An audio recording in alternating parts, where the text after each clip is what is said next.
The Sultanates of Lanao in Mindanao, Philippines were founded in the 16th century through the influence of Shariff Kabungsuan, who was enthroned as first Sultan of Maguindanao in 1520. The Maranaos of Lanao were acquainted with the Sultanate system when Islam was introduced to the area by Muslim missionaries and traders from the Middle East, Indian and Malay regions who propagated Islam to Sulu and Maguindanao. Unlike in Sulu and Maguindanao, the Sultanate system in Lanao was uniquely decentralized. The area was divided into four principalities of Lanao: the Pangampong and Ranao, which are composed of a number of royal houses, with specific territorial jurisdictions within mainland Mindanao. This decentralized structure of royal power in Lanao was adopted by the founders and maintained up to the present day, in recognition of the shared power and prestige of the ruling clans in the area, emphasizing the values of unity of the nation, patronage and fraternity. The Four Principalities. It was a pre-colonial Indianized kingdom with four principalities of Lanao were Unyan, Masiu, Biabao, Biluik. The present system, with a republican form of government, the Philippine Constitution has prohibited the granting of titles of nobility to Filipino citizens. Legally, the state does not recognize the Sultanate system. The Sultanate system in Lanao has survived colonialism and non-recognition by state authorities, like the Sultanates in present-day Sultanate of Brunei, Republic of Indonesia, Federal Government of Malaysia and the Muslim region in the Kingdom of Thailand. Sultanates in Mindanao have continued to exist despite its non-recognition. In Lanao region, the Sultanate system has remained important as an integral part of the Maranao society, symbolizing royal authority, cultural heritage and Islamic influence. At present, Maranaos trace the lineage, legitimacy and authority through the Salsala that has chronicled the origins of the Lanao royal houses. History of the royal houses. Shariff Kabungsuan begot two children from her third wife Bisa Matampe, namely, Dakenik of Malabang and Shariff Kabungsuan. Shariff Kabungsuan was installed as sixth Sultan of Maguindanao in 1597, and was married to the sister of Sultan Batara Shah Tenggar of Sulu. Shariff Kabungsuan begot Galyang and Muhammad Dipatu and Kudarat. Galyang was married to the grandson of Dimizang Kayadel, Shariff Matonding, whose children reigned as the Sultans and Bialabi of Lanao, while his brother Shariff Muhammad Kudarat was installed as seventh Sultan of Maguindanao in 1619. In 1656, Sultan Kudarat declared a jihad against the Spanish colonialist. His sultanate was felt as far as Ternate in Indonesia and Borneo, and in fact, its power reached the shores of Bohol, Cebu, Panay, Mindoro and Manila in north.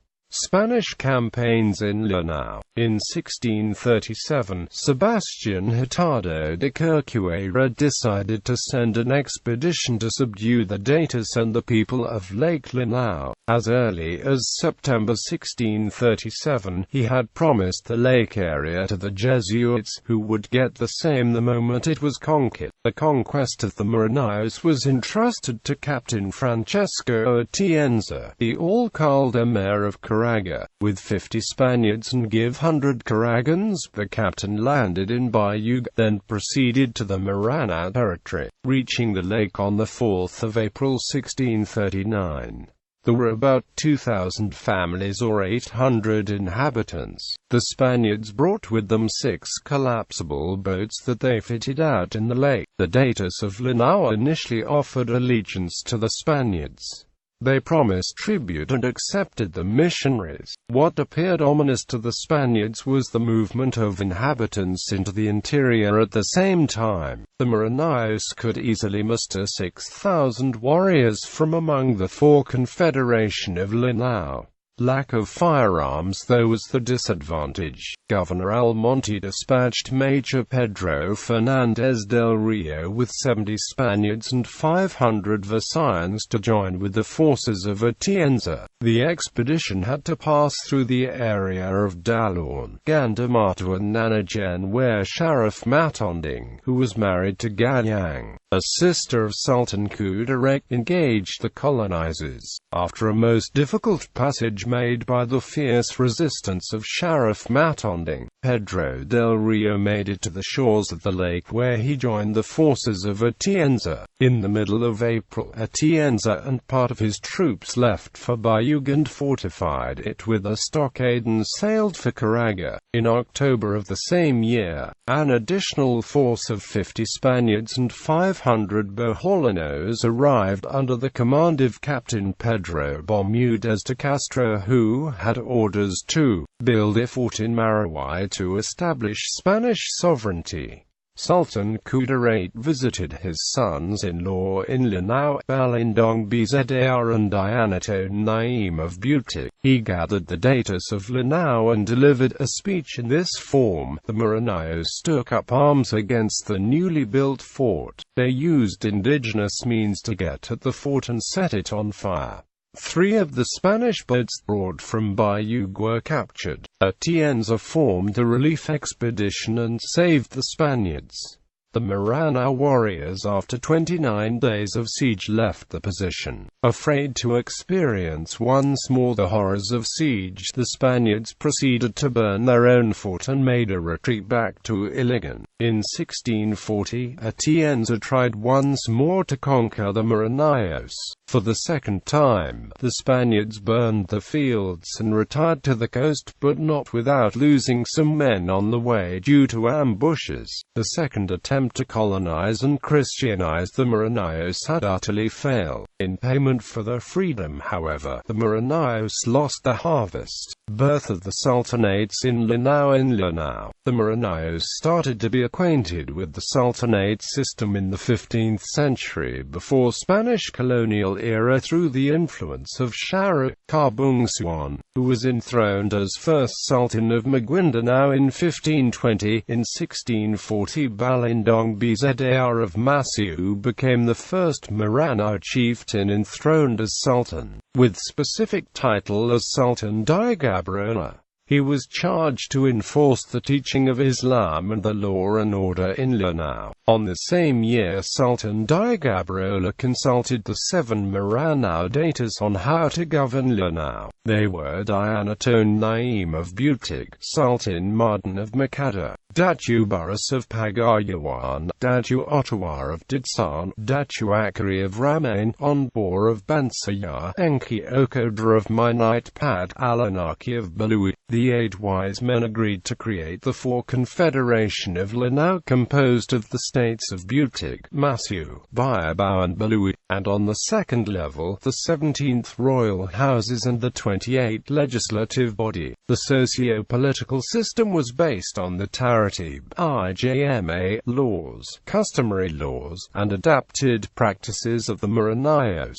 The Pangampong system was further divided into smaller socio-political units. Within the 4 states is a total 43 Injda community is classified into 15 royal houses, and 28 supporting Injda legislative houses called Piyukamba Ko Taratib. The Taratib, an ancient order, a law bound together the 4 states or principalities of Lanao into an alliance, a confederation, and defined their relationships. There is no central, all-powerful authority, but every state or principality respected the traditional alliance termed Kangajinawai. One problem that beset the Sultanate of the Four Confederation of Lanao was the identification of ancestral land area of each state. They were consequently defined by Datu Pascan of Unyan, Datu Popawan of Bayabao, Amiyan and Simban of Masiu, and Datu Dilian of Balui. The agreement, known as Kiata Thamana, delineated the areas as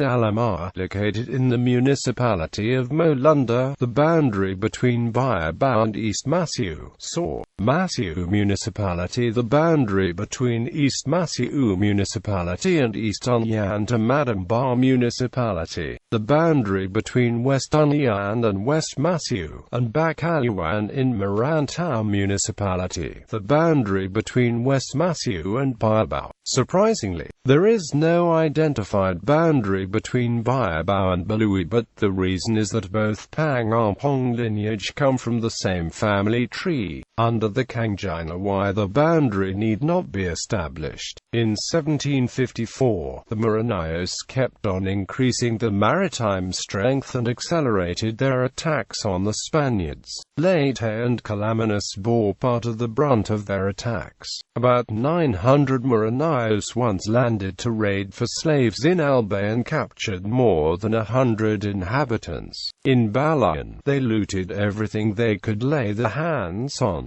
The Maranaos were thus greatly responsible for the abandonment of many settlements in the Visayas and the dislocation of the economic life of thousands of people. The Maranaos made these attacks since most of the native troops used against them were Visayans. The events prompted the Spaniards to devise a more elaborate and effective naval system of defense. In 1757, the Aranuns and Maranaos accelerated their attacks on the Spaniards.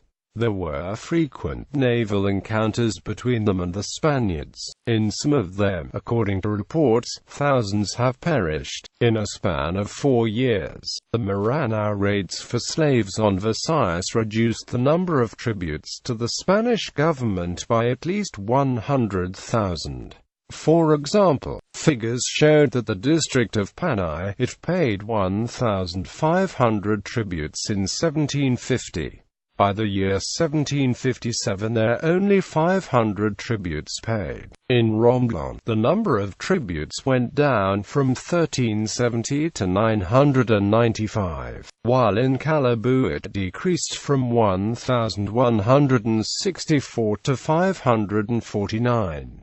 Many coastal towns were totally destroyed and the Visayan population was reduced considerably. In 1759, Datu Abapalawan and his men attacked the Spanish squadron in the northern part of Mindanao. He was martyred and buried in Radapan, Lanao. General Valeriano Weyler, the Spanish governor-general, decided to deal with the Maranaos in 1889. He ordered his troops to land in Malabang to conquer the unconquered Maranaos. He had 1,242 soldiers in 2 columns. The first column started from Malabang while the second column started from Iligan. After a few bloody clashes, Marawai was occupied on August 19, 1889, but not without encountering strong resistance from the Maranaos led by Datu Amai Pakpak. In September 1891, Weyler finally terminated his campaign without actually conquering the Maranaos. On May 15, 1892, Pablo Pastel drafted the blueprint for the temporal and spiritual conquest of the sultanates in Philippines for the gradual reduction of the political and other powers of the sultans, deities, shariffs and panditas in such a way that they would all eventually become powerless. The Spaniards considered them as the primary obstacle impeding the rapid progress of the degraded race in its march to civilization. On June 5, 1892, the deities of Lanao cooperated in the fortification of the section around Agus River for the mutual defense. In February 1895, systematic Maranao attacks on the Spanish forts began. As a result, the Spanish invaders launched another Spanish expedition on March 10 of the same year to attack and capture Marawai once and for all. The march to Marawai commenced. The Spaniards found themselves faced by strong Kota under the command of the same Amai Pakpak. The Maranao warriors fought with equal bravery but lost the war with the martyrdom of Datu Akada Amai Pakpak, his son, 23 deities and 150 Maranao warriors. The Spaniards lost 194 men, about 3,000 Spanish troops, and countless volunteers from Zamboanga, Misamis and Sabugay were involved. This did not stop the Maranaos to continue fighting. The Spanish capital in Marawi was in a state of siege. Sporadic attacks on the garrison and ambushes became the order of the day. The Maranaos around the lake continued the resistance against the Spaniards even after gunboats were brought to Lake Lanao to launch a campaign against the communities around it. Maranao efforts to wrest the area from the Spanish, however, proved fruitless as the Spanish held on to the conquered territory until they eventually withdrew, but only after the defeat to the Americans in the Spanish-American War, on which commenced on May 1, 1898. The American regime and the Commonwealth. In 1899, the Sultans themselves led the people in fighting both the Spaniards and later the Americans. They all ended as martyrs along with the families and warriors. In 1889, the Americans landed in Malabang and occupied the Spanish camp without much fanfare and named it Camp Kinka. 2 years later, the Americans proceeded to the lake area but were met by Maranao warriors in Upper Bayang. Amay Barang, Mamaranda Pitilan, Sultan of Bayang, and 300 warriors clashed with the Americans in a fierce battle. The Sultan and his men were crushed. The Sultan of Bayang perished, but Captain Vicar also died. In Tugay, Datu Sawang and many others also died fighting against the American forces coming to the place. During the Commonwealth regime, Amay Manabilang of Marawi challenged the authority of Justice Cayetano Arellano of the Philippine Supreme Court in enforcing the government laws to the Maranaos. He led a campaign that Mindanao should be separated from the Philippines. The policy of attraction of the Americans in Lanao under General Pershing offered empty promises to the Maranaos, who felt that the government deprived them with the continued exercise of the traditional and cultural practices and interference to the religion, customs and traditions. On March 18, 1935, 120 datus of Lanao, with 30 sultans, signed a strongly worded letter, popularly known as Dansalan Declaration, to U.S. President Franklin Roosevelt and the United States Congress, asking them that the Filipinos should be granted independence and the Moro Province should also be given their own independence, or better left under American rule until such time that they were prepared to grant their independence, to be known as Bangsa Moro Republic. The Sultanates of Lanao are present, and the Mindanao problem. Sultan of Gandamar to agree to the Sultanates of Lanao and the entire Sultanates in Mindanao. Philippines at present have legally been unrecognized and practically reduced to non-entities by a provision in the Philippines Constitution, prohibiting the granting of a title of nobility to a Filipino citizen. It was the responsibility of the sultans not only to defend the people and communities but also the religion. Among the Muslims in Mindanao, there is no way one can separate the Sultanate from their culture and tradition. The Royal Sultanate could play a very important role, especially because by accepted tradition, constituents respect and value Sultanate authority. For example, in the preservation of social order.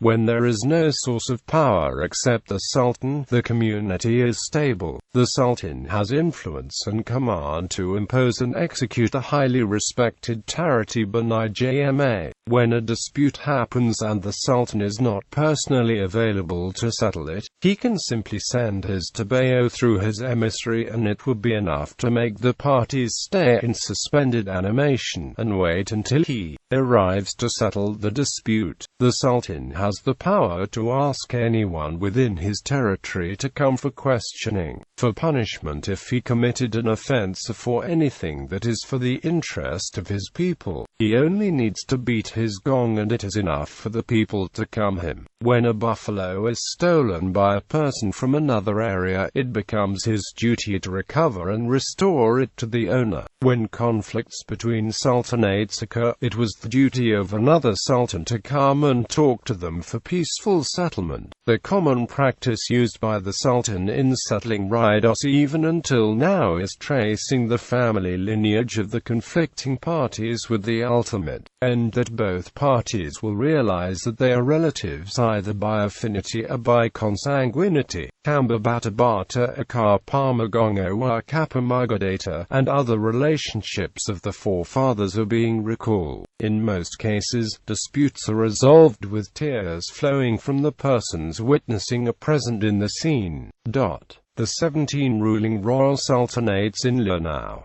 The original number of the ruling royal sultans of Lanao was only 15. It is now increased to 17 with the creation of Sultan Adomalunding Sarbutukan Sultan Mardan of Makadapatkar Apo in Pangampong Ayan. Hence, it was recently renamed as 17th Panoroganins of Lanao. Pangampong is a principality where the head is addressed as His Royal Highness. The Panoroganins are the ones entitled to approve or disapprove the Taratib, IJ Mas and Adats in the respective Pangampong. This gave them the title as His Royal Highness, or now localized as Panoroganins. They also created the 28 Piakambaya Taratib, that is seemingly similar to a legislative council, a body that formulates the Taratib and IJMA, which are distributed by Pangampong.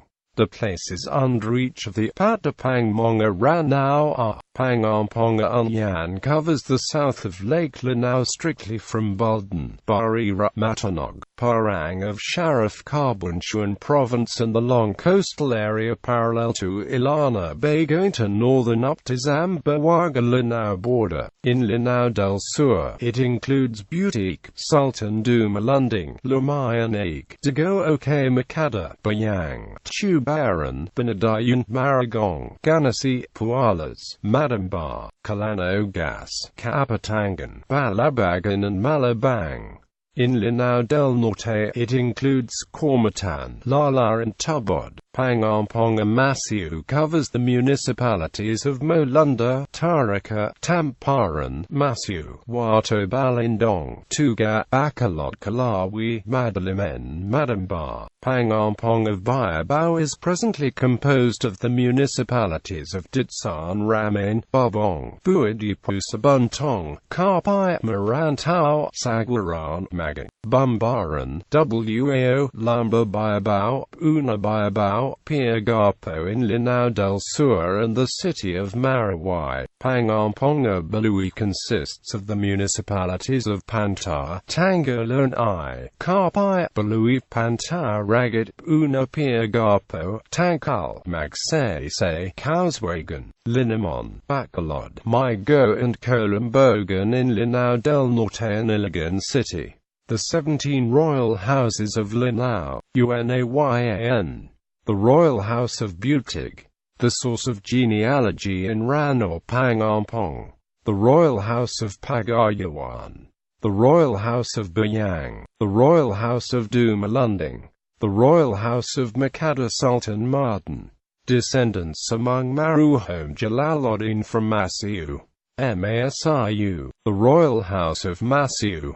The Royal House of Datua Kabagatin, Puna Bayabao, the Royal House of Banzian, the Royal House of Rogan, the Royal House of Tarporoja among Depenud Community, Lumbabao, the Royal House of Minitupad, the Royal House of Boracote, the Royal House of Bacolod, the Royal House of Maribo, Malabao, the Royal House of Ramain, the Royal House of Ditsan, the 5 Royal Sultanates of Marawai, the Royal Sultanate of Gimba, the Royal Sultanate of Marawi, the Royal Sultanate of Madea, the Royal Sultanate of Taurus, the Royal Sultanate of Bacolod, Baloan, the Royal House of Balui. History. Short history about Kalangit of Unyan and Bataran di Kilatan of Matthew, formerly Zainun, the first founding ancestor of Masiu Pangampong. His later descendant were Pondage and a Malay of Thapan. Thapan was married to Potragaizadan, daughter of Aliyodan, son of Shariff Kabungsuan of Johor, who in turn descended from Fatima, the daughter of the Islamic prophet Muhammad. Thapan and Kaizadan begot Angkaya of Masiu, Mansang of Molunda, Denzalong of Binadayan and Ambo of Lumbarabayabao. Angkaya married to Potarayawa of Taraka and begot Daju Ongor, Bayora and Baekaowa. Baekaowa was married to Datu Sandor of Balui, son of Sarat Bato Lakongan, begot Panambang in Talagayan of Maguindanao from a Balui royal princess.